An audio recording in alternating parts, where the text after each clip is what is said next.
It is with great pleasure that I introduce two from this. Sulaiman Khatib. He's a board member of the Middle East Initiatives. And 2017 and 2018, he was nominated for the Nobel Peace Prize, I noticed.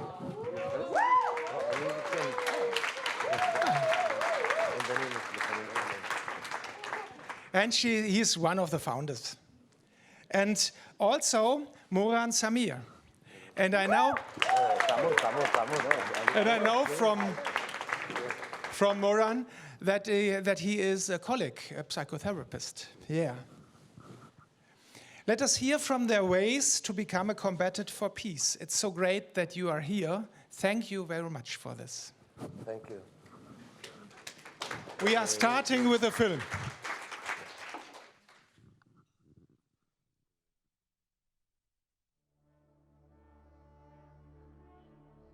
I was 4 years old when we were attacked on Yom Kippur. I remember us running to the shelter in Tel Aviv. It's very concrete for a child. They want to kill us. And I really didn't understand, why do they hate us so much? ناصر أخوي كان أصغر مني له كان تقريبا عمره 14 سنة. الجيش اللي حكوا له أطلقوا عليه رصاصة. أنا ما بعرفش كيف في هذيك اللحظة قدرت أتحمل الموقف. كان عندي حلم اني اكون مقاتل في صفوف الثوره الفلسطينيه يعني واكون جزء من الكفاح المسلح ضد الاحتلال. كنت مستعد انه اموت في سبيل هاي الافكار. I was admitted into the most prestigious unit in the Israeli army. I was extremely proud. I knew my father was proud.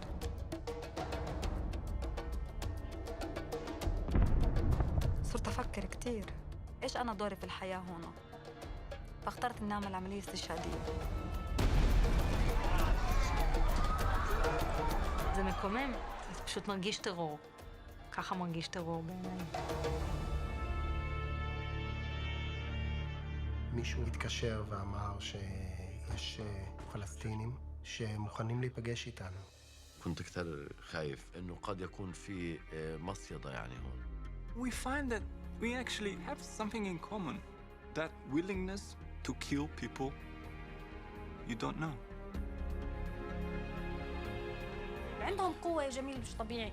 بده يجي كم واحد من المقاتلين لأجل السلام رفضوا الخدمة يغيروها. إذا أنت قريتي عن نيلسون مانديلا شخص لحاله غير دوله وكان كل الدين وغير كل النظام، وأنت بتعرفي إنه شخص لحاله، كل شخص لحاله كيف قدر يسوي هيك؟ كيف قدر يسوي؟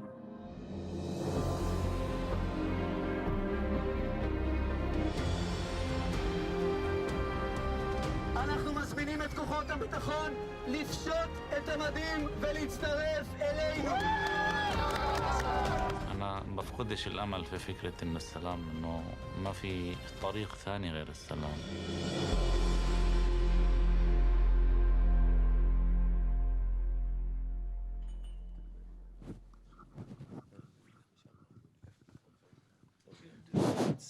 It's working.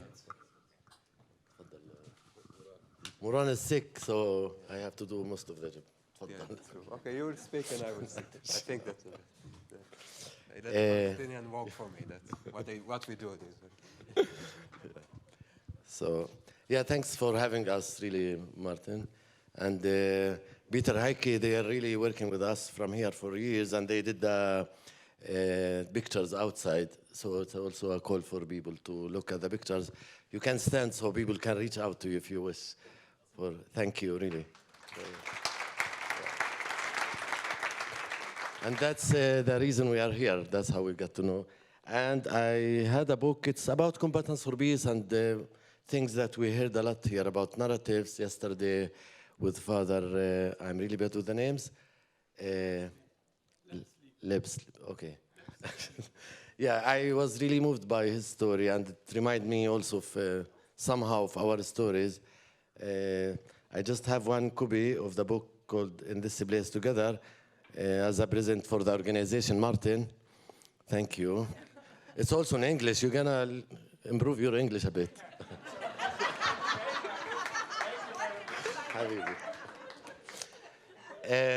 So yeah, thank you. So usually what we do, actually Moran is responsible for coordinating the lectures and the talks that we do. I do personally a lot of advocacy for Combatants for Peace and fundraising, but I think this is more like a conversation. That's what we wish to have, because I see a lot of activists and people with interest, and I feel also we're facing similar questions, like globally to say. And usually we use our personal stories, as we heard from Father yesterday, as I said. But in a shortcut, as you seen maybe in the trailer, which I would say people can watch the whole documentary on a site called Reconsider. This is the organization that made the movie. It's not us. And it's truly, it's not about us personally, the 8 people in the movie, 4 Palestinians, 4 Israelis. It really can fit every conflicting situation. So I would recommend people to watch it. It's very moving and, you know, touch a lot of the narratives that we will talk about it today. So yeah, as you could tell, like the background of the founders of Combatants for Peace, I'm one of the elders, as you can see in my hair. My hair. Like you're 15 years old. I am, because that's when I was... yeah. So, yeah, a little bit gray. Like, so I'm lucky I don't look, because, you know, I was in jail and that's why. I will tell you, like, the story later. So, yeah, Combatants for Peace started during the Second Intifada. People are here familiar with the term Intifada. The founders were a few Palestinians like myself that were in jail for many years. Israelis were ex-Israeli combatants from an elite unit, specifically to say, from privileged people to say, that reached the conclusion that there is no military solution for our conflict, and hopefully for every conflict. Since we are here talking about nonviolence, this is really our thing. That's what we are about. And that's what when I read about the conference and I saw parenting and like psychologist, I was thinking, oh, like what's the connection here with the conference? But then I read more and I saw there is a deep link with nonviolence resistance. That's what we are about with the you know, healing and the parenting and our relations in our families and our cities everywhere. So I feel a strong connection to the theme here. And since then, Combatants for Peace, just to mention, to highlight like a few things that has changed or updated through the years, we had normal people join the organization that are not necessarily ex-fighters. Combatants for Peace, mainly the main principles about nonviolence, and I heard here also some principles that we apply, which is a joint movement. When we talk about joint, we mean directly Palestinian-Israeli joint space. That's not something easy. It's not something obvious. We have to talk about the power dynamic. Here we have to talk about the opposition in both sides. That's why I actually was happy to know Abid, sorry to put you in the highlight, from Gaza, to see his reaction, you know, we're together with Israeli. Because usually this is a triggering point for many people to work with the enemy, right? Supposedly. So now we have, for example, 2 directors in Combatants for Peace, Rana Salman, Bethlehem, and Yonatan in Tel Aviv. So everything is like a marriage. Everything works with 2 people, like Moran also, let's say, run the Freedom School or Madresh Drur on the Israeli side for young activists and the educational program. Nemala, the Palestinian, runs the Freedom School. So everything works. And it's not perfect model, but that's the model we believe that will bring into change. Of course, we'll talk more in details later. I think I stop here, and then we'll turn into our classic talks, which is our personal stories, and why the personal story is important strategy. I feel yesterday when Father spoke, Like, I personally was really moved a lot from his story, inspired a lot. I just want to say, this is not a journey about our personal to make us hero. That's not really our message. Everyone can change. Everyone carry a fighter inside themselves, and a lover, and a healer, and all the names that he mentioned yesterday. Just really feel important to mention this. So now I think we turn to the story, personal story part, and then we would love to have conversation than a normal lecture, classic to tell you the truth, right? So. Yeah. First of all, I'm sorry. I'm being a bit ill since I arrived to Germany. My conclusion that I have allergy to Germany. No, I'm kidding. No, but just to say that I'm not really in my element now today, but I try to be with you much as possible. Maybe something small to add about the use of personal story as NVR methods. That's the way we see it. It's something that we do a lot. We do this kind of meetings with young people, youth, teenagers, Israeli, Palestinian. We come, sit with them, usually in circle, in round. We try not like here, share our story, and it's like a trigger for the conversation. And the important part is the conversation after the story. As Sulaiman said, it's not because we are a hero, it's because it's help people to open up, to talk about topics that are very sensitive in our region from a personal point of view, and not from like this theoretical statement or political statement point of view that people use to have this kind of discussion. So we work with these methods for many years. We give many now kind of explanation. Maybe, but I think in the deep level, there is another layer that the personal story, it helps to humanize the other. And we live in a region that the dehumanize process are very strong in both sides. People, especially today, when they hardly meet each other. There is so much wall and fence and border, and so the image they have in mind of the other, it's not really an image of human being many times. And so by sharing the personal story, we're doing, and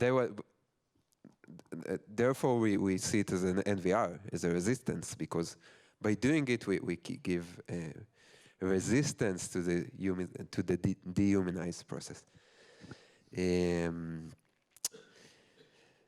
So you want me to? I start and then yeah. So what we basically going to do now? We're going to share our personal story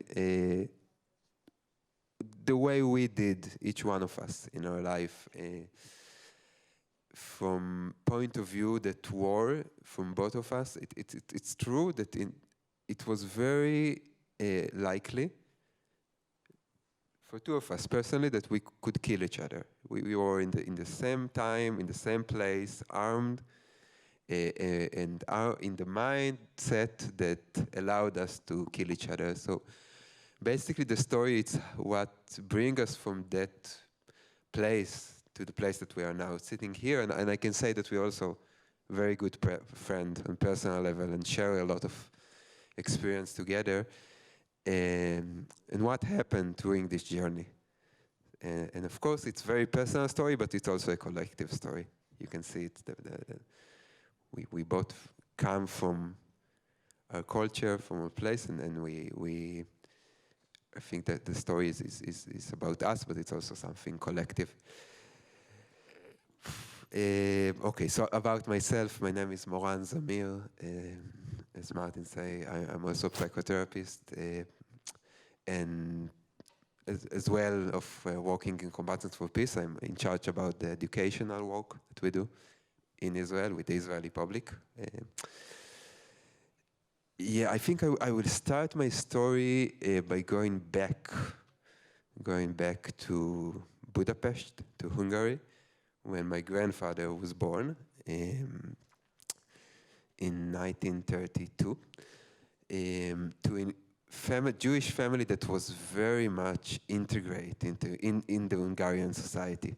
His father was a soldier in the First War in the Austro-Hungarian army, in the Russian front, got wounded, and he had this heritage, and then become one of the biggest engineer in the National Railway Company of Hungary. So there was very suit in the Hungarian society, and I think in the time of the war, he and his family have to hide with fake document, while the Hero Cross, the demolition of the Hungarian Fascist Party, the ally of the Nazis, was basically collect all the Jews that they can find and shoot them to the river, to the Nar River. But they managed to hide somehow. But I think after the war, it was very clear to him as a young teenager that you have no place in Europe anymore as a Jewish, and he became involved in the Zionist movement. And then he left. His parents, he was, I think, 17. And he came to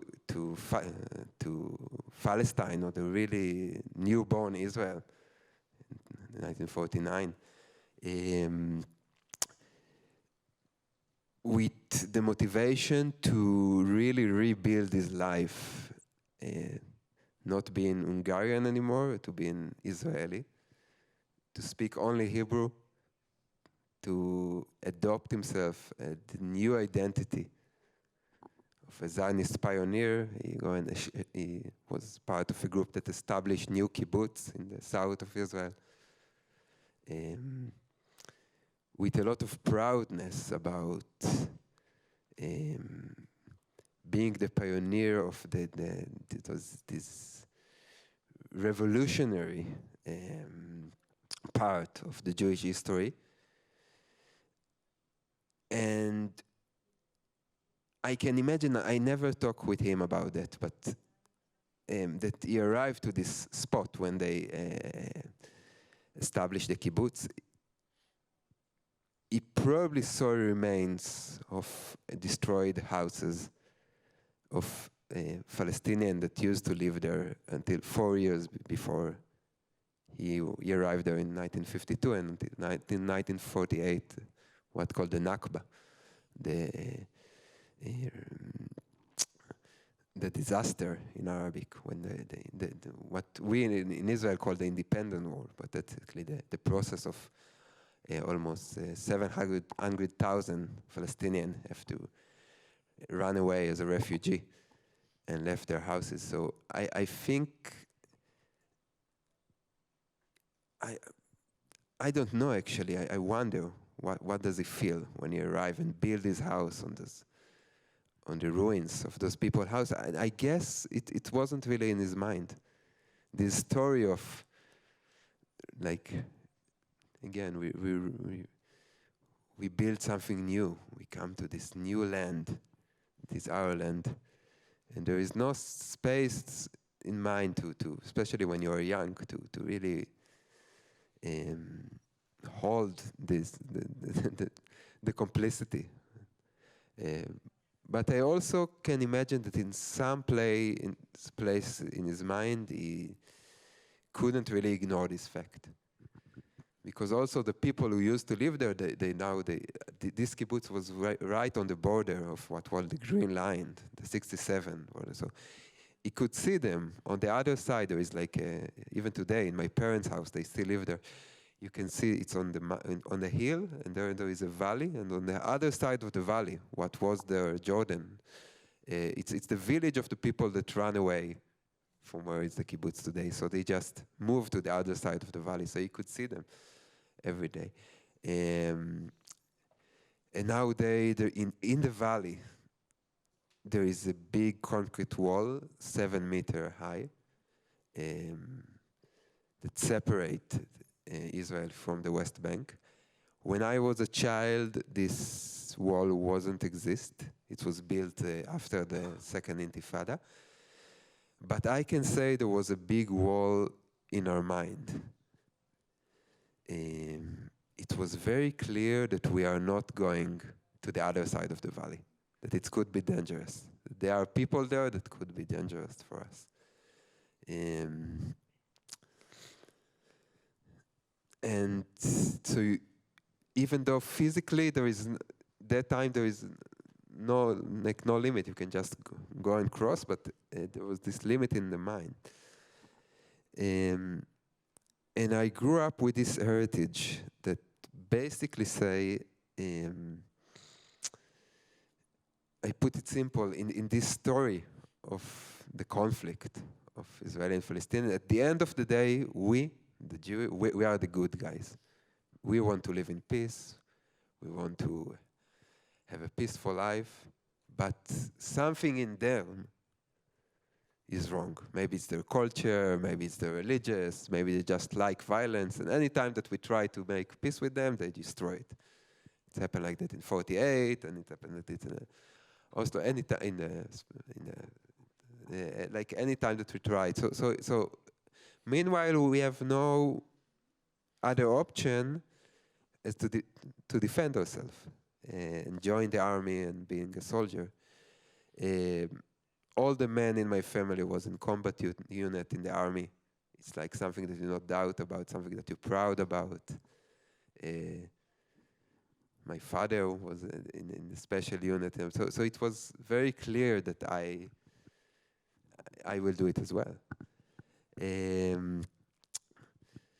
When I was 6 years old, the Oslo Agreement was signed, so it was kind of more optimistic, I can say.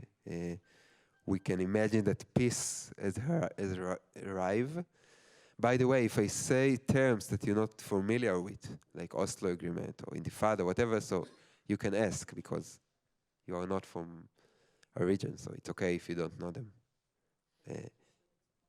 The Oslo Agreement was the peace agreement between Israeli and the Palestinian authority back there in 1993.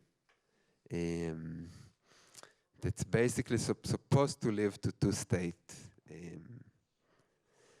Obviously, it's never happened, but that was the. But in that days, as a small children, it was the feeling was that that's the end of the war.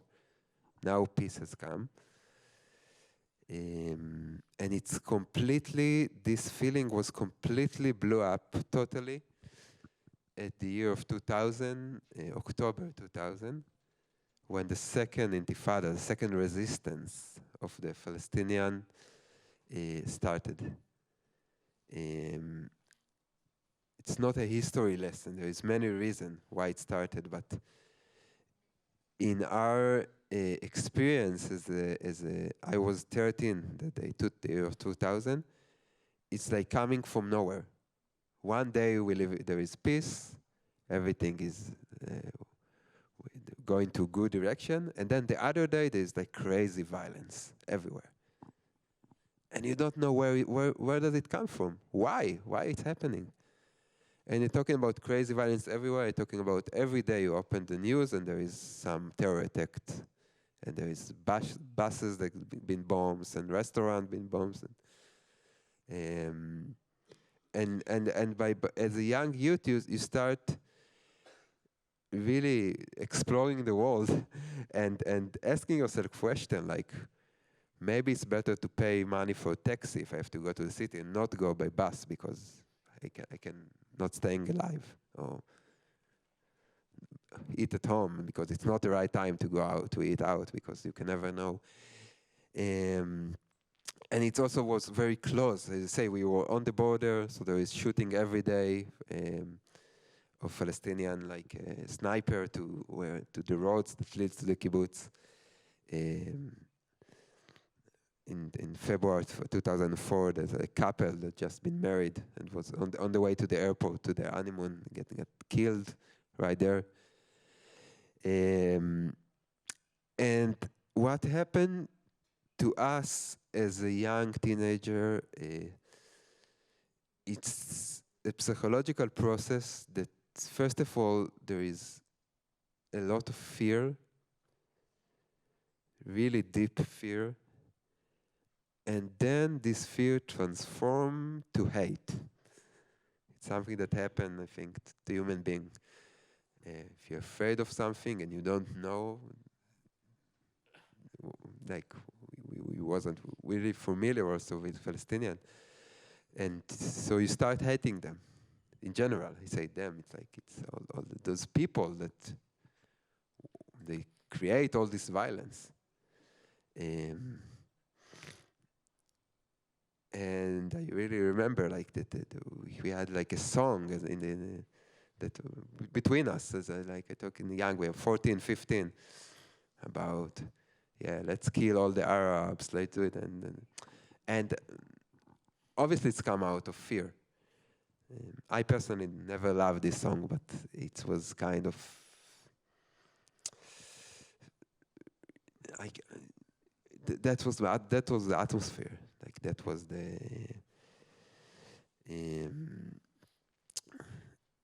on those days. And from those experiences, that was all over my youth, all over those years of developing my point of view about the world, was into this kind of mindset.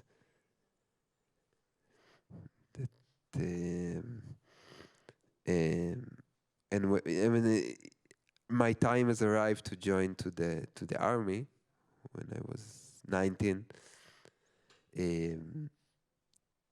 It was a bit after, it was 2006.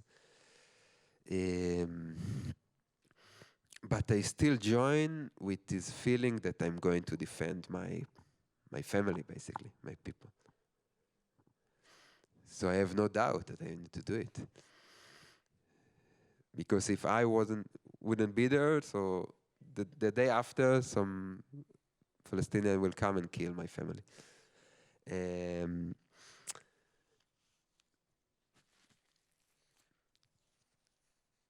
So I went and found myself really not far from Khan Yunis, basically. I went in Gaza Strip many times, doing some military operation in a combat unit. And then something would, I could say, move slowly in me, because what happened, that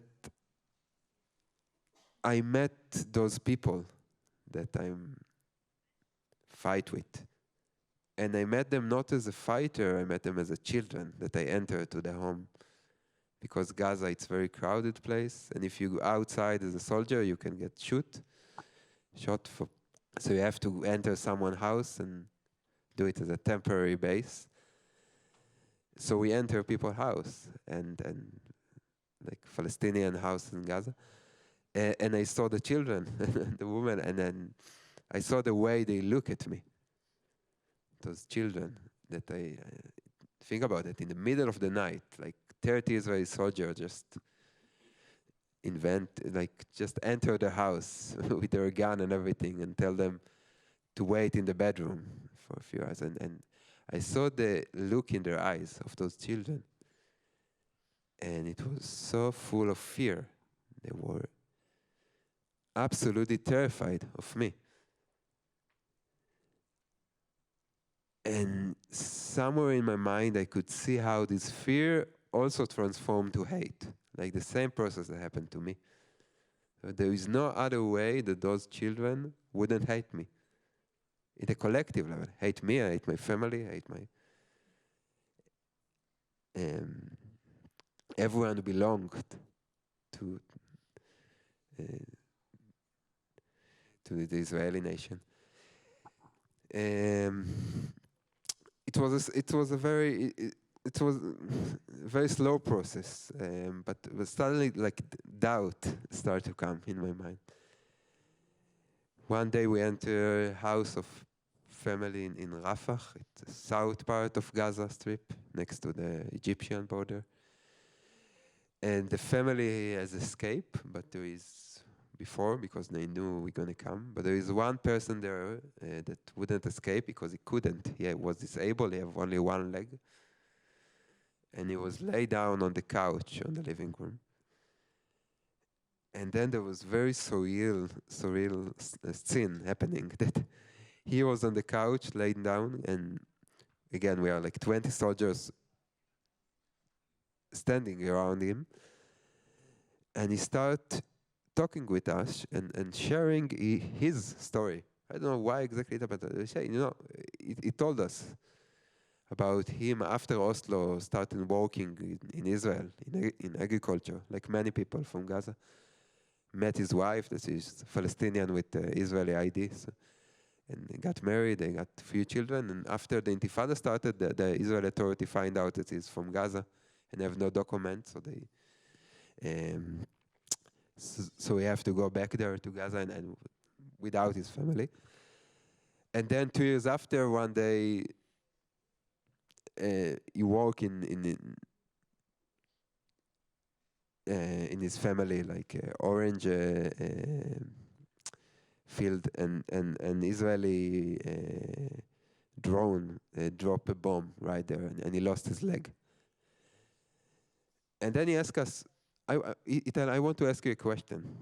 It's very surreal scene, but that's happened. Right in the way I describe it.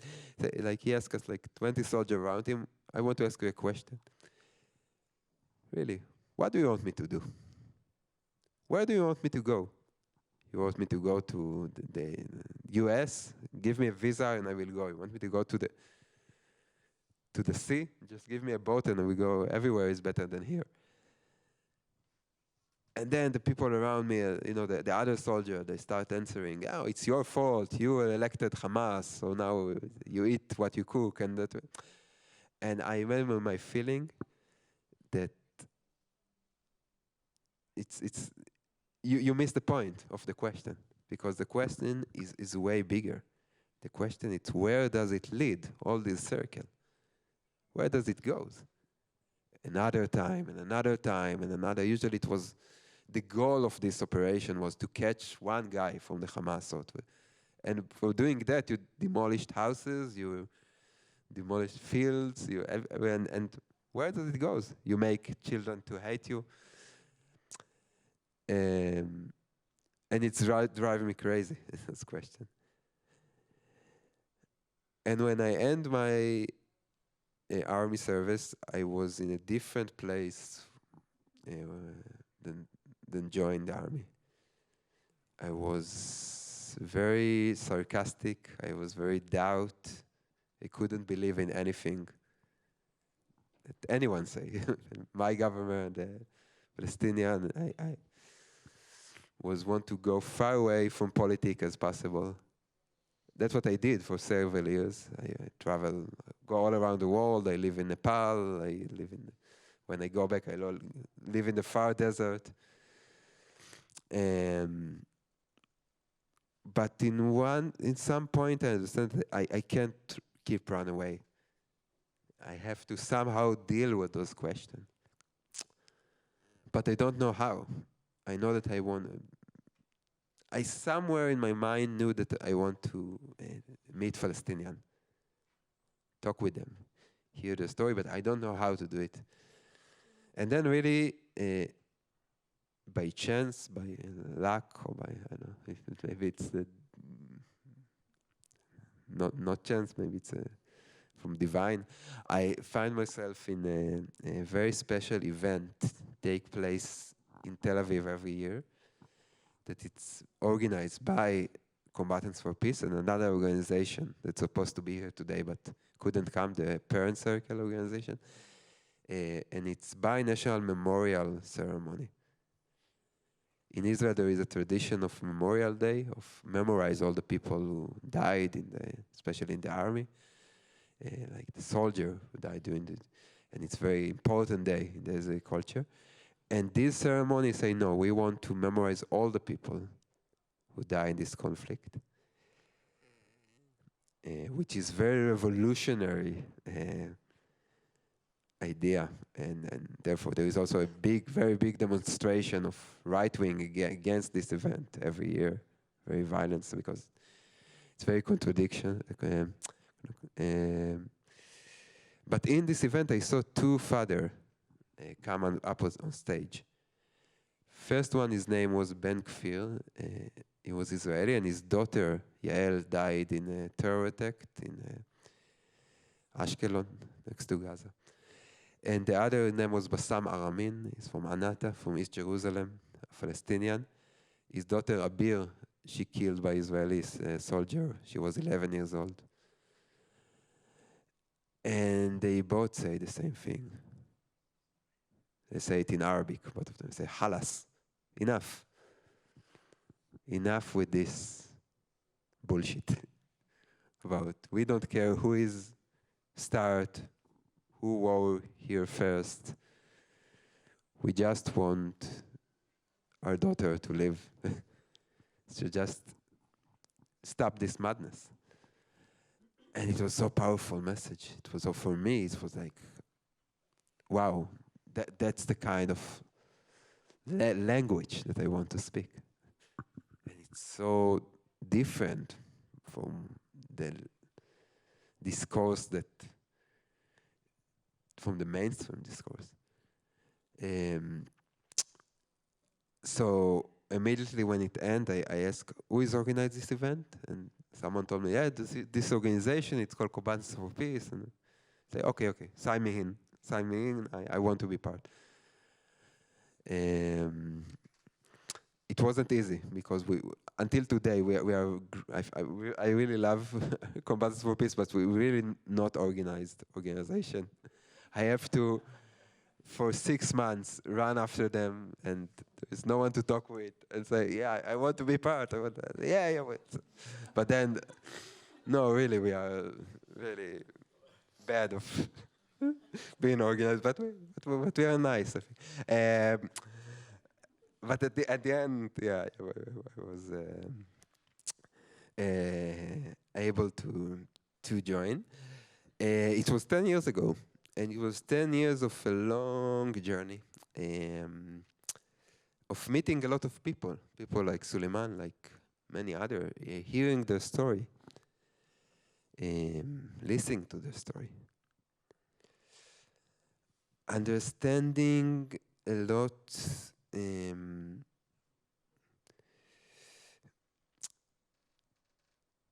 about information that kind of shift the way I think about the conflict in a way. Also about NVR and about how can we use NVR to solve this conflict. But also, and that's something important for me to add as the Israeli here, the fact that we are not talking about balanced conflict between two balanced sides. We're talking about situation of very strong country with a strong army that control millions of people with almost no power. And understand this power dynamic is not easy for me as Israeli, but I think it's meaningful, and it's important to say because we are combatants for peace. We believe in peace when peace is great. But we also very, very important for us to be connected to the political understanding of the power structure that we walk in. And not talk about peace as some abstract hippie idea. So and this understanding, it's not easy because it's put me in a position that it's very for many people in Israel, I consider as a traitor. I don't, because I talk about peace, it's okay, but when we start critique your government or your country, so you cross the line. Not for everyone, of course, but for many people. I would say the majority. So it's not easy, but I think it's like Plato Cave. When you go out, there is no way in. It's like when you start seeing the reality like that. So yeah, so maybe it's too bad because it was more easy before, but that's the reality. And I think there's also something that happened with NVR, that it's helped you to experience the world in a way, in a new eyes. And after that, you can't really go back to the old way of looking at the world. I think that's enough for now. I will let my friend continue. Yeah. You're still part of the army, aren't you? No. No. Can you leave the army? Because usually they draft you for exercises or so. Yeah, that's true. So did you quit the army and did you Yeah. this function? Yeah, I refuse to keep serving. Sorry, can you repeat the question? He asked if I'm still part of the army in the reserve force, like in Israel. After there is compulsory army service of three years for men, and then you have to do like every year some days or weeks in the reserve force. And of course, if there is a war, they can call you. I quit in the 2014 war in Gaza. It was after I met my friend Ahmed. He's from Jericho, but all his family live in Gaza. He's one member in Combatants for Peace. And I just realized that I can't go and fight my friend family. And I don't mind to sit in jail, but I just can't do it. So I didn't go. And yeah, since then,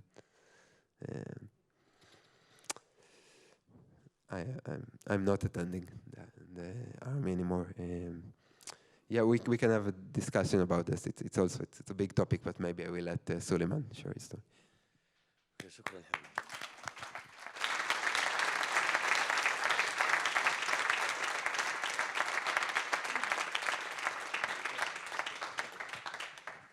Okay, I will stand. That's what our agreement was, because Moran is sick. Thank you, Moran. So take a breath, maybe, if you want, because each time is really like, this is very personal to each one of us, I guess, each one of you. Also, maybe I will share with you my story as well, in short, which is very different from Moran.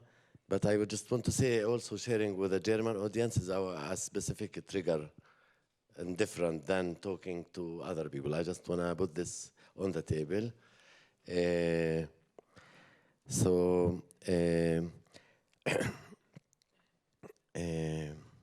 Okay. So my story, it started and always in the land of Palestine and around Jerusalem. That's where I come from. And I would maybe try to short it in 4 parts or 4 parts. And this is something we developed also in Combatants for Peace for people that are interested in storytelling. Because in Arabic, actually, there is something called al-Hakawati, the storyteller. This is a famous historical term that all the theaters back in the days, the oldest theater in Jerusalem called al-Hakawati, because before the modern days, there would be a wise man, usually, or woman, depending on the situation, will share stories to pass the knowledge from generation to a generation. So yeah, I come from to speak from an indigenous family that lived in the land for the last hundreds of years. My family has registered in the Ottomanic records, which is in early 15th century. That's in the recording, but in the oral history, my family memory is all connected to Jerusalem mountain, to say. So that's the memories, the trauma, the beauty, the folklore, the dress. My mom still have tatriz, embroidery. Still, we carry the same tradition of hundreds of years. So I come from a very traditional family, to say, with also a lot of responsibility. My childhood, I was going to school. The system generally, and the education system is not my thing, to say, honesty. So I never been really in university, anything, but I studied until 8th grade. In the last 2 years of the school, I was very active compared to my generation. Bringing Palestinian flag was illegal, you know, writing slogans on the wall, hanging like all kind of slogans, you know, for strike and so on. My older brother was in jail. So to say I come from a warrior family, basically. So I was hanging with the prisoners, ex-prisoners, political prisoners. And still, I would say also at the time, like Moran explained a bit, because I grew up around Jerusalem, my haircut was Jewish man, a friend of my dad. My dad spoke Hebrew even fluently. But I'm really careful to say, I don't want to say it was perfect and now it's bad. I don't believe in this. Life is much more complicated than this. But generally, I played the flute. My family had sheep, had land, olive harvesting, the seasons, you know, like all of the traditional life that we had.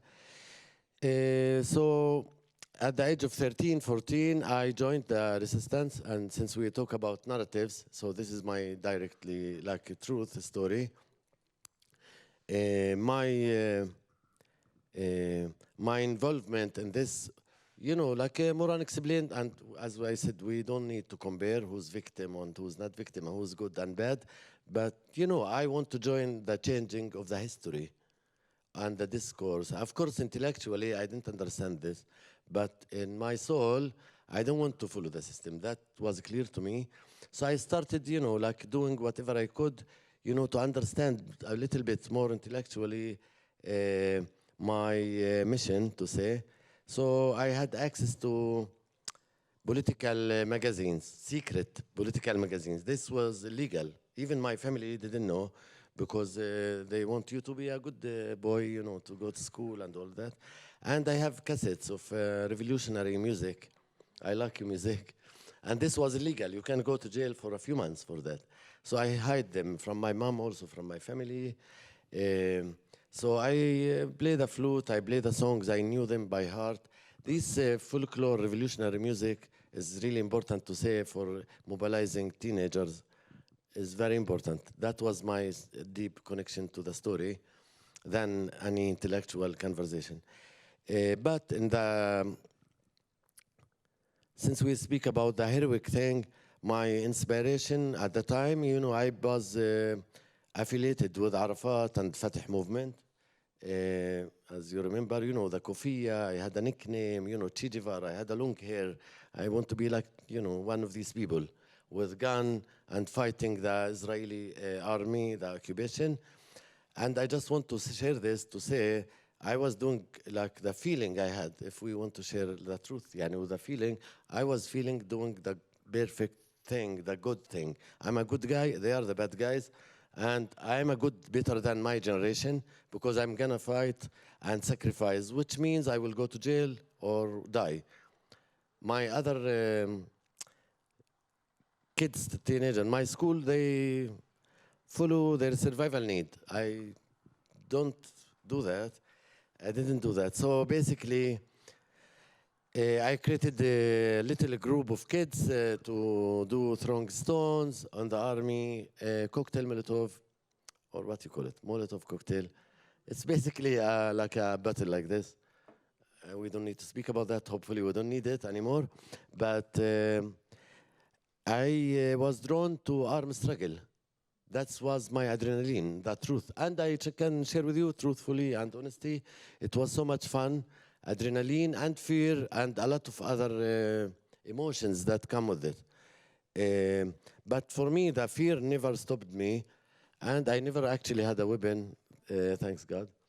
So I wanted to have a weapon because around my village, which is 10 minutes, 7 minutes from the center of Jerusalem, the Israelis has built settlements that cut the historical tie, the historical road between my village and Jerusalem. So, you know, the fear, if you maybe wonder in your head, like how's 14 years old, a child will choose this life. And I can tell you truthfully and directly that I play football also. So for me, my playing space was in danger without understanding the intellectual part of it. I see the Israelis bringing Jewish from Russia mainly at the time. They don't even speak Hebrew. I actually knew some Hebrew from home, by the way. I had some, to say like the feeling, like whether, how much is true or not, but I seen it in my eyes, like they're building settlements, they're taking our land, they're taking our space. It's a existing problem. It's not like a champagne little problem here or there. It's a real threat to your life. That's the truth. And of course, many people work in this because they want to survive. I personally, I was so much active, like compared to my generation, as I said, to mobilize more people.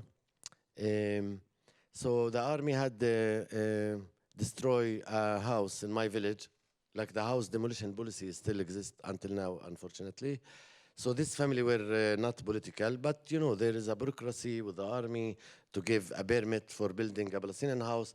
They don't give you, so you build and then they destroy. That's a typical system problem. And so this family were angry, and their son was older than me. I was 14 and 5 months at this point. Their son was 17 and a half. He joined me to attack two Israelis, and our intention was to harm them and to attack to take their weapon, to use it later on. That was, anyway, details of the story, it's actually in the movie and in the book and everywhere else. But in shortcut, with this person, we went with the knives and we stabbed the two Israelis outside of my village in a historical place called Wadi Kilt. For some people that were there, Lilian, my friend, was in Ramallah, and I think you know the area maybe. It's a very famous historical area with a lot of water resources, a lot of monasteries. It's a lot. My mom born there, like very meaningful area for many people that connect Jerusalem to Jericho. The story ended up with the two Israelis were injured. They were 20 years old. They were in the army, but they were in a vocation from the army. So we escaped from the area. This was like August, like very hot weather. The army came, the helicopters, and searching for us in the area.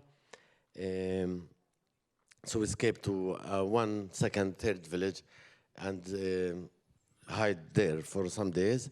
But anyway, these two Israelis saw us well, and they drew us in the TV, and they searched in my village everyone from the age of 13 to the age of 30. So basically, my friend had a, what you call it, a golden teeth. So they search every teeth, every mouth, and he has to go to the dentist, talk this. Long story. In the end, they arrested my group, like all my group. I was connected to elder group, like elder 18 years old group, and these kids, and I was coordinating. And, you know, like, that's my background for jail. And at the age of 14 and 5 months, I end up in the Israeli jail. I was one of the youngest prisoners, the political prisoners, in jail. And now my second part in jail time. So jail is important to say the context for Palestinian. Many thousands of Palestinians were in jail since the occupation started.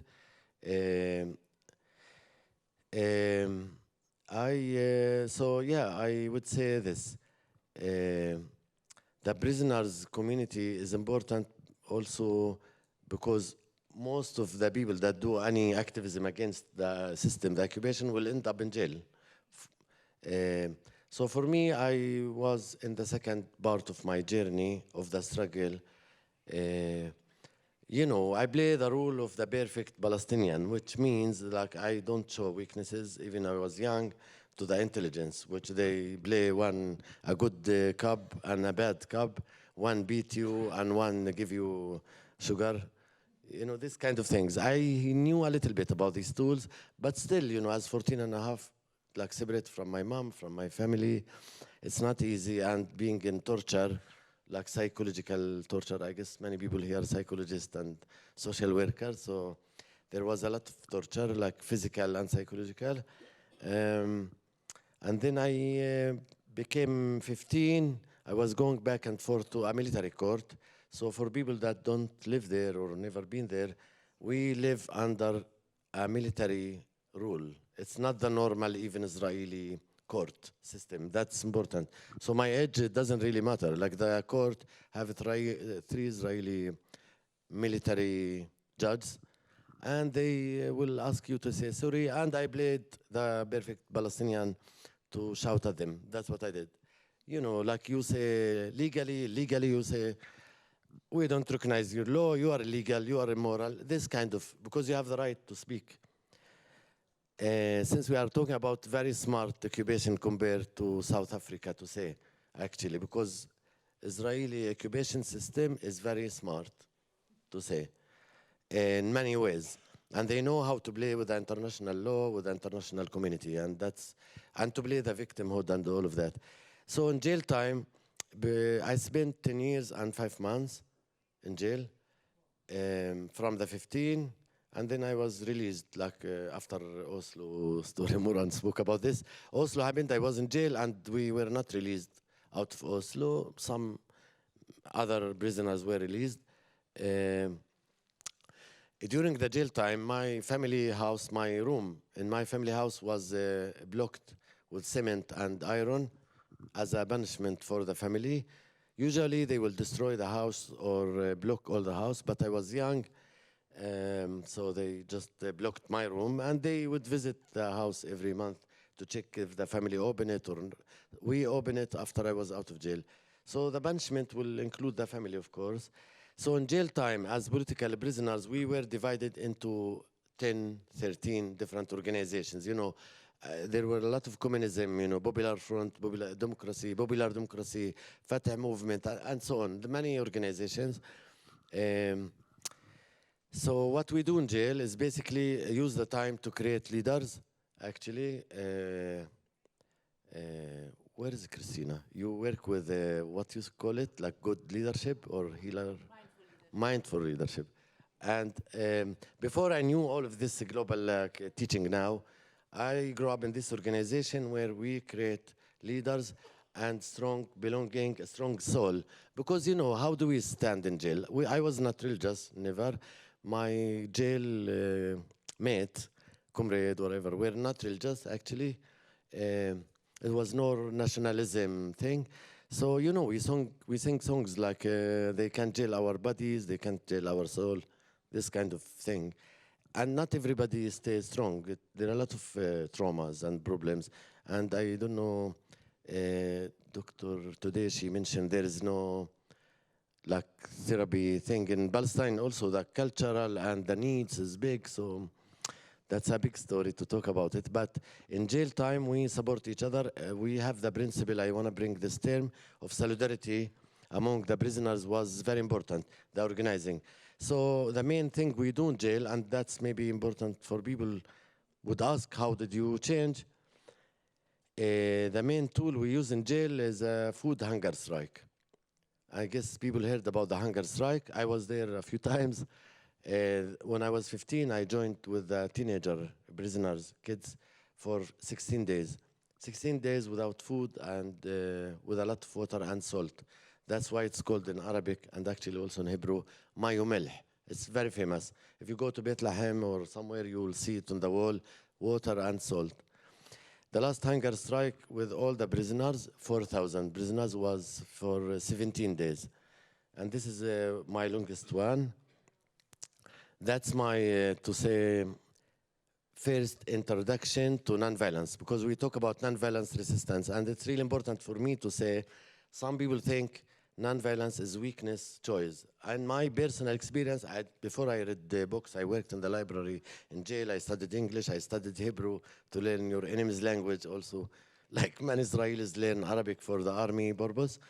But before that, I learned nonviolence from the hunger strike. And you know, Mandela was in jail, and like we study about Gandhi and Martin Luther King and Rosa Parks and the other many men, unfortunately.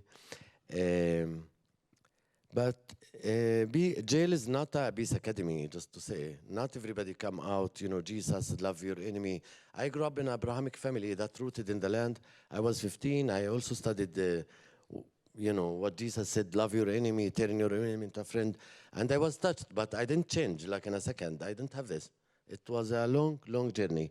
And also I come from a Muslim family, and maybe it's important to mention part of our culture, two elements that I want to share, because it's really missing in the conversations, in the global table. People think, and in our part of the world, they think, and this is one part of our problem, when we talk about nonviolence, they think nonviolence is a Western concept. And I totally oppose this. I know this before I knew about the Western culture. Totally, I was in jail, no phones, no internet. Actually, we studied from the second Muslim Khalifa, Ali bin Abi Talib. It's really interesting to read him because he doesn't get credit from the Muslims themselves, obviously, because he, like the Shia world, follow him. The Iran and Shia. So the Shia-Sunni conflict brought this problem. But actually, many of his books and wisdom is about nonviolence and forgiveness and turning your enemy into a friend and don't turn your friend into an enemy and all of this.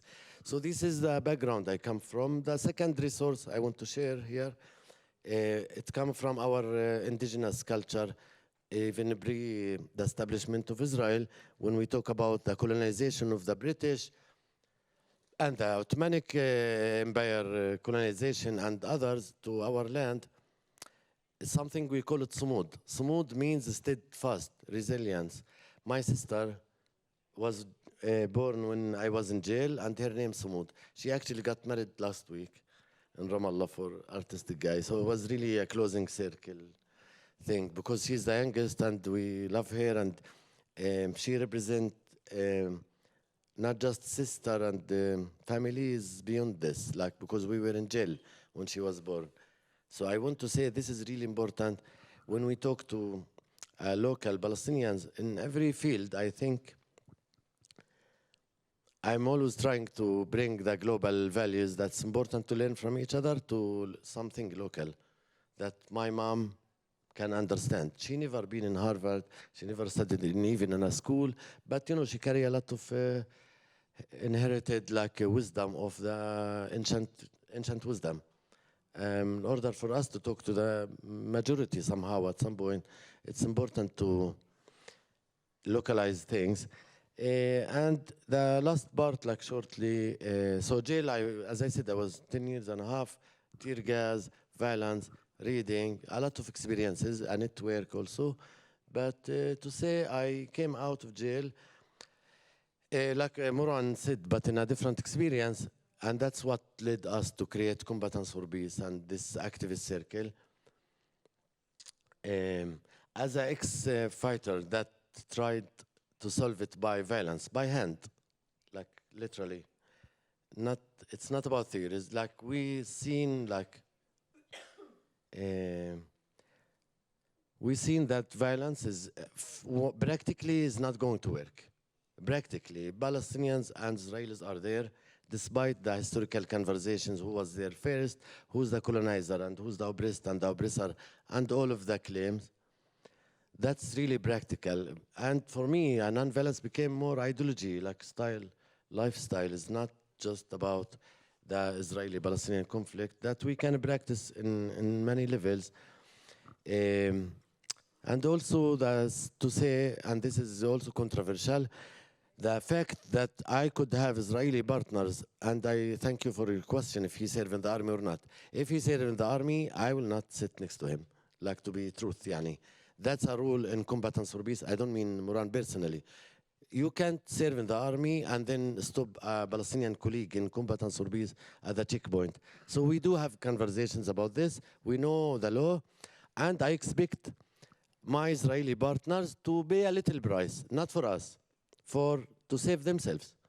And it's really important for me to say the solidarity movement, also by Germany from here, is not to save us. Think we're saving ourselves from our trauma and our history and our pain, and that many things that you guys spoke about the last 2 days. Really, I was so much moved. I'm happy I came here. I feel a lot of the conversation touched things inside me, about shame and guilt. I also feel a lot of these, even though I come from the Palestinian side, it's much easier for me to fall into the victimhood. They are stronger, we are weak. I don't feel we are weak, to be truth. I feel morally strong. I feel grounded in the land. I feel Israelis need our legitimacy to be in the Middle East in the first place. And this is our moral strengthen. And I totally oppose publicly, not just me, Combatants for Peace and our wider circle, any use of violence, despite all of the legitimization of anger, of course, and the occupation and the siege in Gaza and everything. I think violence works against us. We can bring million examples of Mandela, others spoke about. It's stupid to face a strong power like Israel, backed by the West and the Americans and all of that, by shitty weapons in Gaza. That's really going against us to say. And at the end, I feel our freedom, and that's where I end, because that's where I start. I started my struggle for liberation, and that's my guidance in my heart. And I feel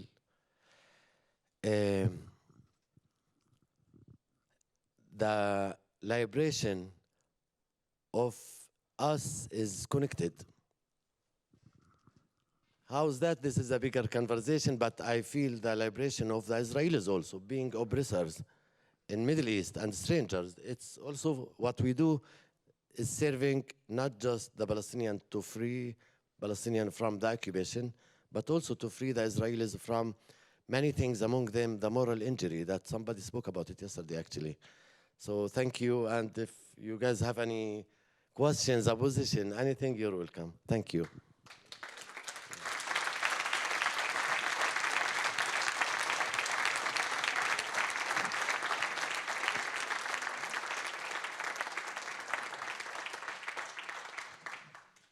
I told you before, we are not really good we are Middle Eastern, so in terms of time and schedule. So how much time we have for this conversation? As much as you like. As much as you like. Okay, we can stay. My flight is tomorrow 7 o'clock, so if you want to, 7, 8, yeah, we can have the night together.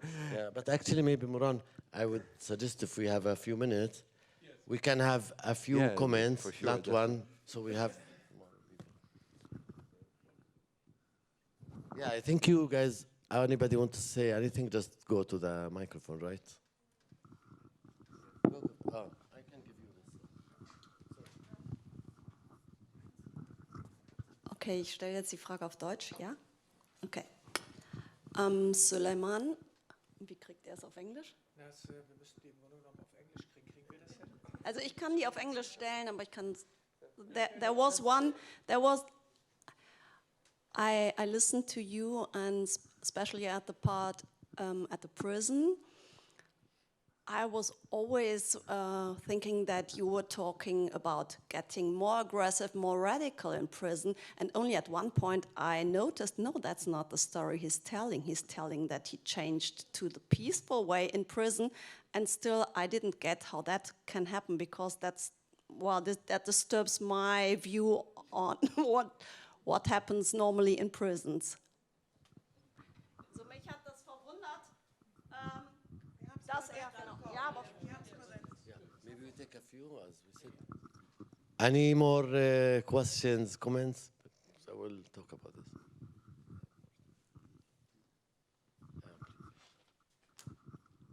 I don't really have a question because it's too fast. I mean, I have thousands of questions, obviously, but I just want to say that I'm deeply touched, and that's all I can say.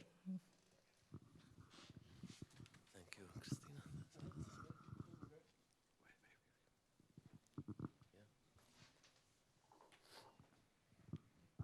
Thank you very much.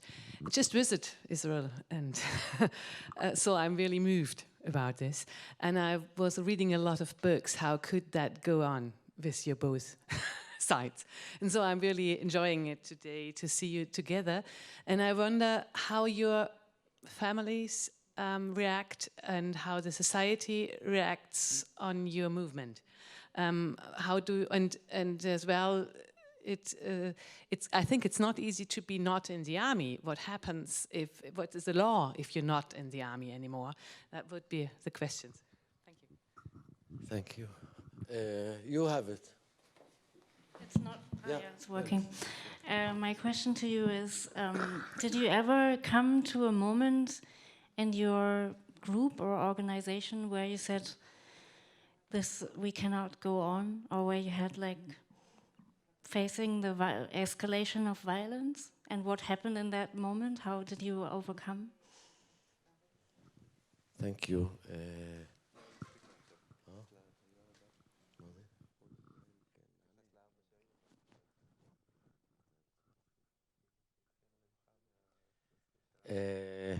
طب, good. I'm trying that Moran will speak, but I will. So for your question, as I said, I personally didn't experience. I did experience radical change in many moments, but it's really, in my case, it's not 1 minute, because I would say this can fit for everybody. You will struggle a lot. How can you, let's say, open your heart, mind, soul to a new narrative that's conflicted with your narrative? And you're a good guy, like I'm a good Palestinian, right? It's not easy. It takes from me years, and also like the feeling, maybe I'm cheating my olive trees, my family, my story. It's nothing easy, honestly. And so for me, it's not just necessarily the jail thing. Like, of course, during the jail, the hunger strike and reading and thinking and being free in my soul and critical enabled me to change. But also,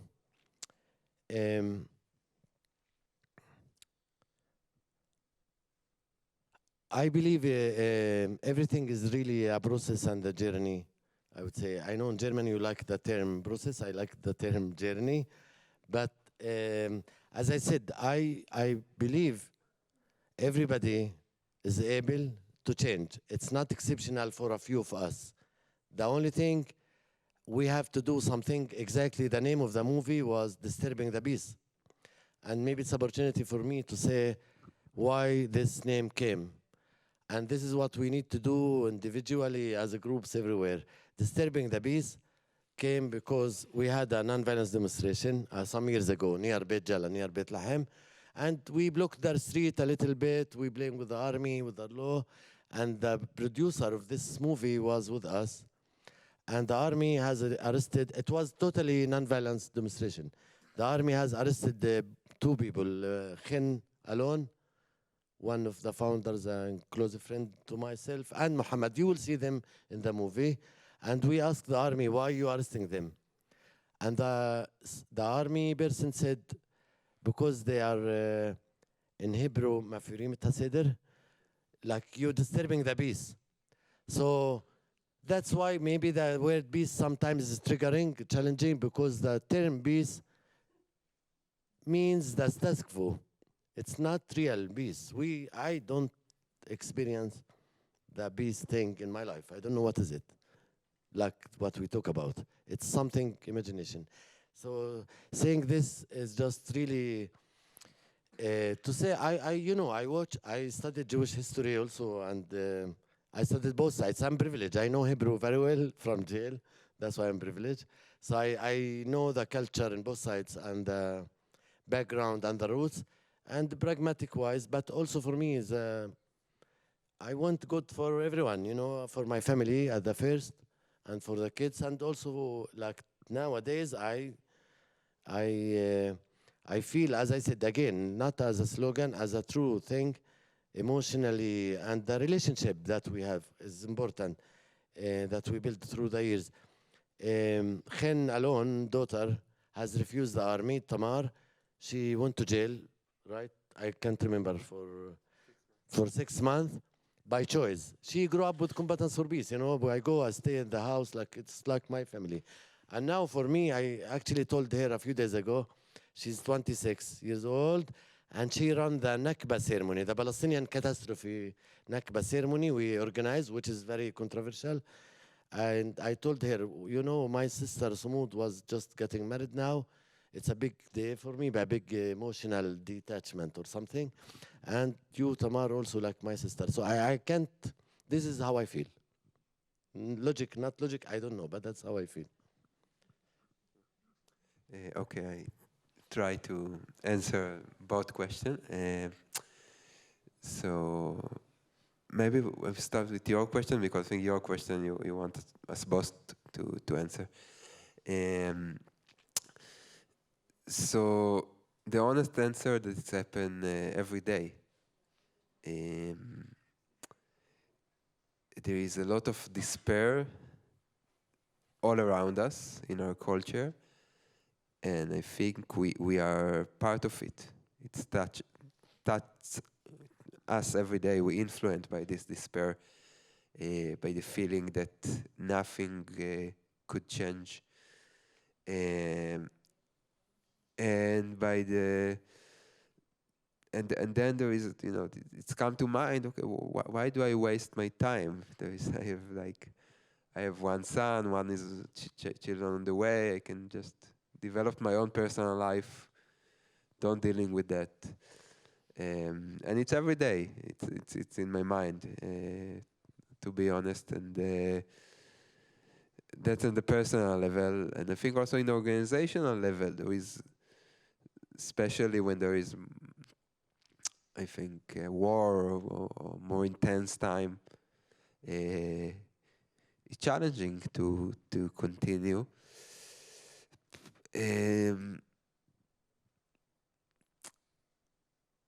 Yeah, it's like I don't have anything more very inspiring to say. I try to be honest as possible.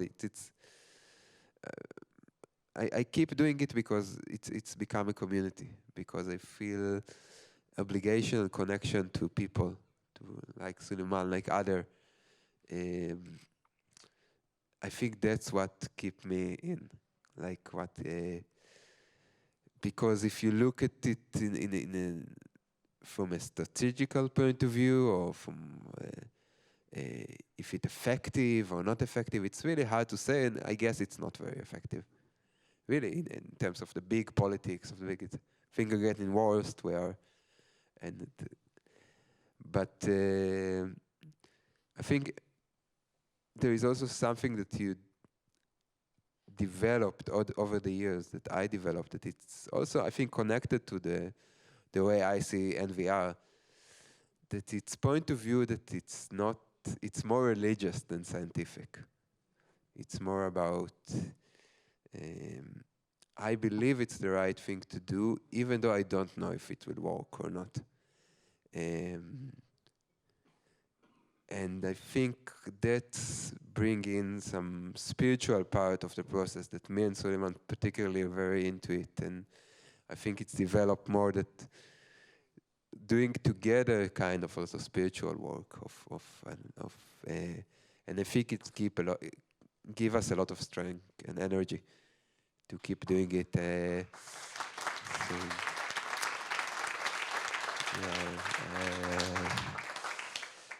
Yeah, but you touch a very good and sensitive point, because it's yeah. I think in general, activism and people in activist circle, that really could be useful for them also to go through this more spiritual healing process. Because otherwise, you can't get along with it for a long time. You get too sink into despair. Okay, answer your question, and then I will give you to answer about your family. So it's connected. I think my family, like most of the Israeli like society, I really don't believe now that something could be changed. There is desperation. And so their point of view, it's like, okay, that's nice that you're doing that, but why do you waste your time on that? Like, that's, okay, like, that's, not so long ago, someone that I met, not from my family, I told him what I'm doing, and say, there are still people who try to doing this peace work. Wow, I think it's ended the 90s. It's like people are still into it, and so I don't think my family particularly, they're not against me, and they also kind of support, but also it is kind of, okay, that's nice, but move on for doing serious things. Like take that's for me.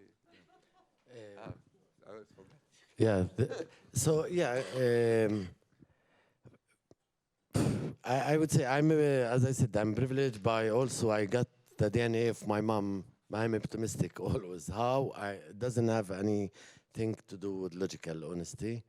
So one second, I feel practically, I don't feel we have the privilege to lose hope.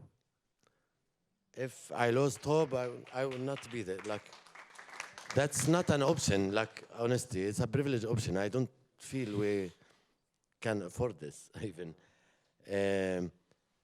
The other options are just disaster, you know? I will not be doing what I'm doing and staying there. I would leave or something.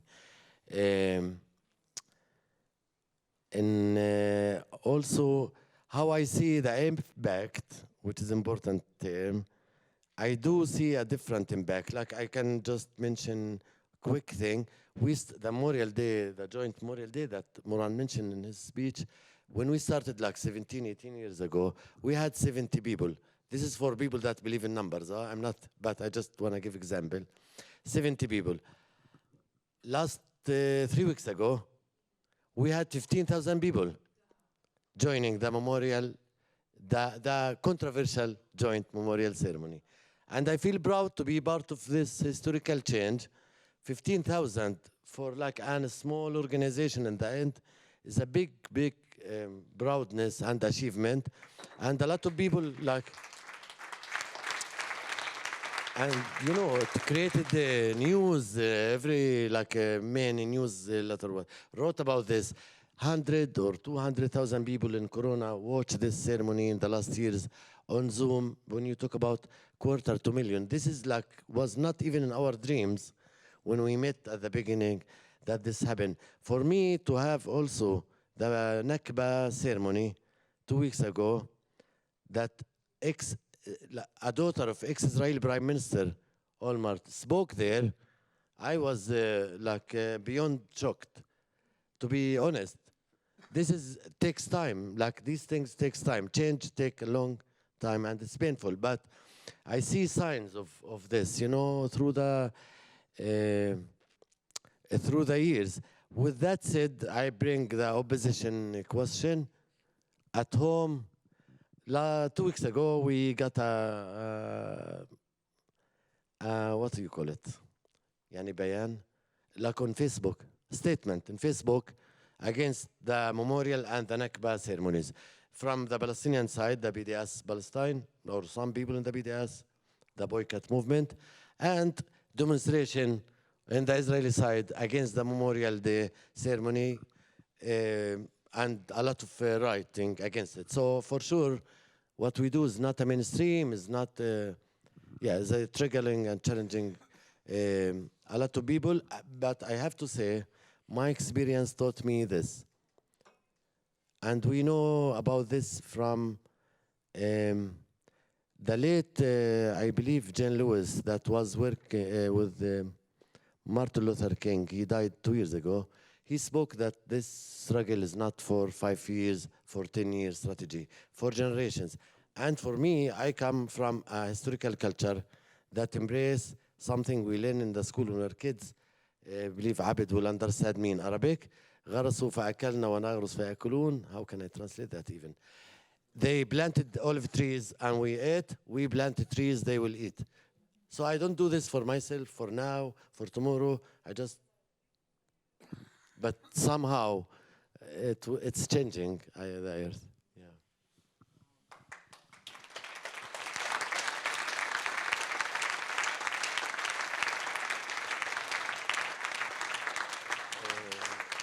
So maybe you wanted to say something, Lilian, sorry, and here. Yeah, we'll take a quick round, sorry, with the time. Huh? No, take the others. Take the others, we can talk later. Yeah? Oh, okay, it's Middle East time. Who wanted to say? We have questions from the online audience. So one question is, do you travel back together in one flight? And if there are represalias against the organization? Repression against the organization. And the third question is, are there still moments where you notice that you are angry with each other still or irritated when you listen to each other because of the different narratives? Wow, thank you. Which one is the question? The easiest one, we didn't attend in the same flight. We tried though. We tried to give Sulaiman a permit to come to Ben Gurion, to the Israeli airport, but it's really difficult to get this permit, so you have to go a long journey through Amman and Jordan, and yeah, we couldn't fly in the same plane. And that's a small example to the situation we live in, even though we live, I think, half an hour drive from each other. Yeah, what was the other question? I think about that. The second question we already, Sulaiman just answered, it seemed to me. But, and the third one is a good one. I like this question. I like it. Yeah, well,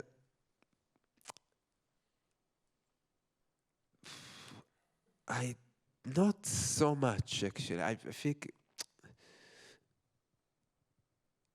after you work together for so long, in some level you stop seeing that each other as, like me and Sulaiman, for example, as two sides of the debate.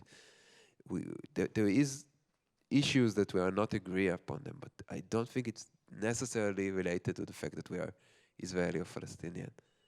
And so we discussed about that.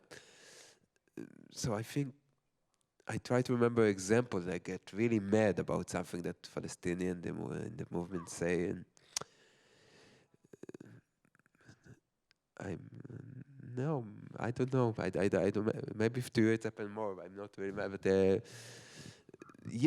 we I think that's really something good that we did in Combatants. I think above all, maybe we create this space, this community that allowed a very difficult conversation to exist in a way of listening and talking and understanding, and that's very, very beautiful for me.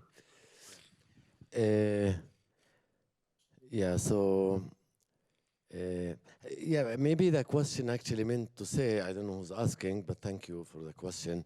If we sound that we are equal sides, I think we said it again and again, we live in a different reality. I live under Israeli occupation directly, and I know we are in Germany. We use in Combatants for Peace the term apartheid in the last years. I just want to say this directly, and that can say it all, right? I can't fly from my homeland, and I'm privileged compared to other people. Still, I have a network, I have supporters, I have international friends, and so on. And even I'm in a better place than many people. Obviously, in Gaza, you guys spoke about it today, and in other places. So we go back to a different reality. Yeah, I'm thinking about the question, if I got triggered, not like Moran as a personal, like what Moran's story represent. I think I do, actually, as honest. But we are, as Moran said, we have the trust to hold any challenge, trigger, tension Of course, Moran's story, it does trigger me. And we have, as I said, like, we're very close in the personal level. We are very close personally, and that's, I mentioned building relationship.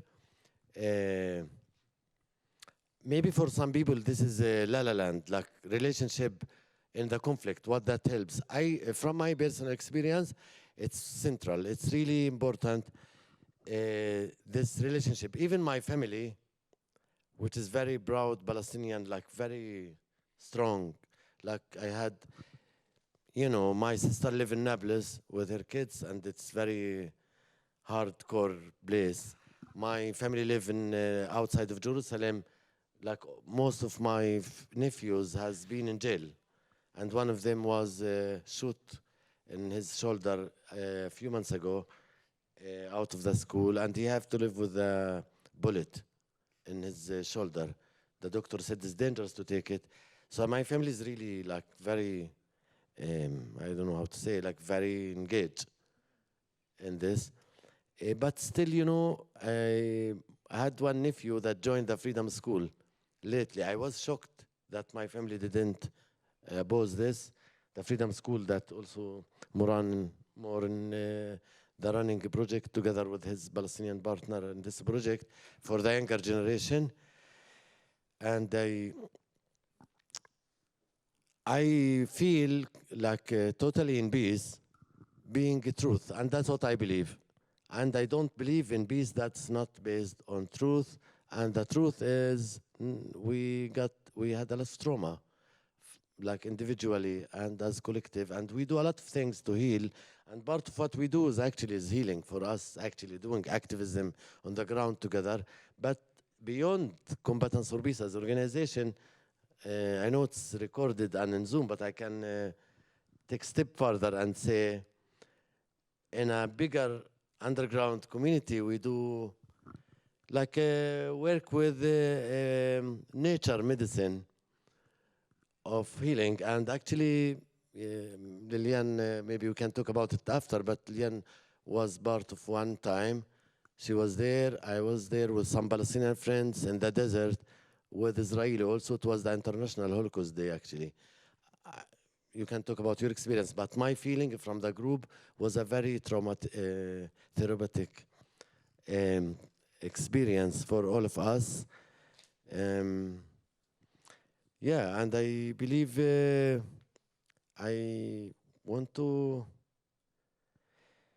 I'm connected to my roots with the dream, and I will end here by this, because when we talk about reality and numbers, like a friend said, keep one leg in reality and keep one leg in the dream and the vision, and that's keep me balanced. Yeah. Thank you.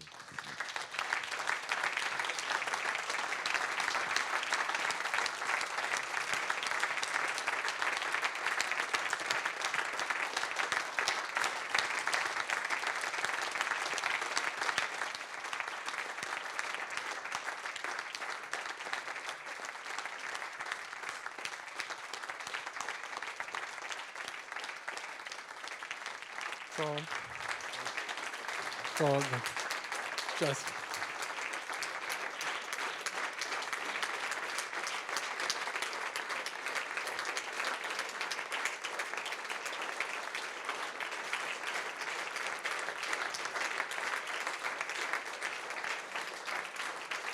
so thank you very much, Sulaiman and Moran. Thank you. And it was a good final remark that you mentioned the term healing, huh? Because this is kind of healing process.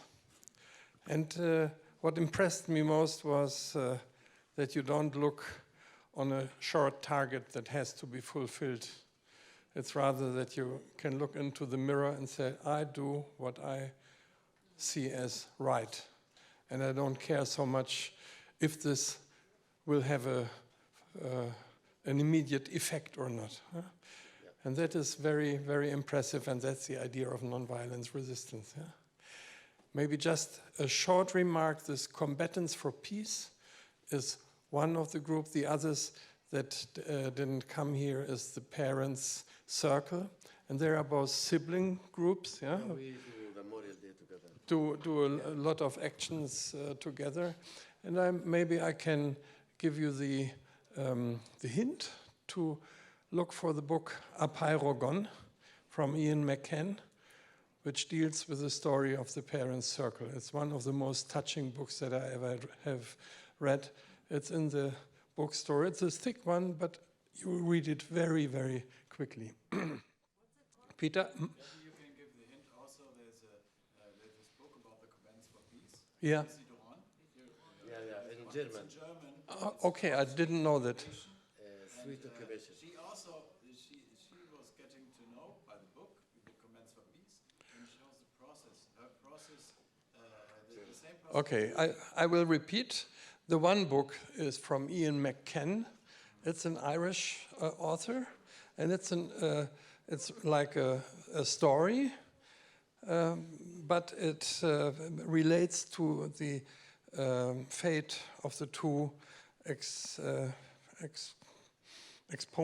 exposing persons of the Parents Circle that you mentioned already. And the title is Apeirogon, which is a mathematical figure that means that from any point where you are, you go to any other point immediately. So it's the title is a bit misleading. I got the tip for this book from you, Heike and Peter, and I really read it with very much affection. So this is one book, and the others. Can you say the title or better the German? The German. In Germany, I don't know. What? Sweet German. Sweet Occupation. Lizzie Doron in German. Lizzie Doron. Lizzie Doron. Yeah. Okay, Sweet Occupation is the title of the German book. You can get it up there. Okay. Okay, so be quick as long as so yeah, thank you really very much to have come here. You can follow like Facebook, Twitter, we will be very thankful, and if you want to donate money, if you want just press like, it's also nice, anything. Bye.